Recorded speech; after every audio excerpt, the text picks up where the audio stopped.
पंढरपूर तालुक्याची अर्थवाहिनी असणाऱ्या श्री विठ्ठल सहकारी साखर कारखान्याचा सन 2023-24चा गळीत हंगाम कारखान्याचे चेअरमन श्री अभिजितआबा पाटील यांचे मार्गदर्शनाखाली यशस्वी घोडदौड सुरू आहे।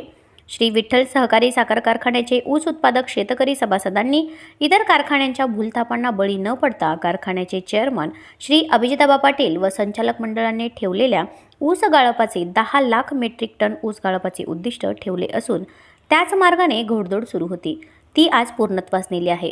श्री विठ्ठल सहकारी साखर कारखान्याचे 10 लाख मेट्रिक टन गाळप पूर्ण झाल्याबद्दल आज पंढरीच्या पांडुरंगाला व श्री संत नामदेव पायरी येथे साखर वाटप करून जल्लोष साजरा करण्यात आला। विरोधकांनी अनेक कटकारस्थाने करून विठ्ठल कारखाना बंद करण्याचा प्रयत्न आपल्या सर्वांच्या आशीर्वादाने हाणून पाडला आहे। श्री विठ्ठल कारखान्याच्या इतिहासामध्ये अनेक वर्षापासून विक्रमी गाळप केले आहे।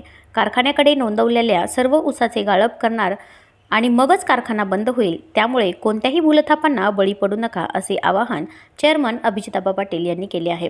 सदरचे गाळप करण्यासाठी ऊस उत्पादक सभासद शेतकरी, ऊस तोडणी वाहतूक ठेकेदार व कामगारांच्या प्रामाणिक कष्टातून विक्रमी गाळप करू शकलो आणि संचालक मंडळाच्या काटेकोर नियोजनाचे कौतुक चेअरमन अभिजितआबा पाटील यांनी केले। विठ्ठल परिवाराचे नेते तथा पंढरपूर मंगळवेढा विधानसभा मतदारसंघाचे भावी आमदार व शेतकरी सुपुत्र माननीय अभिजितआबा पाटलांचा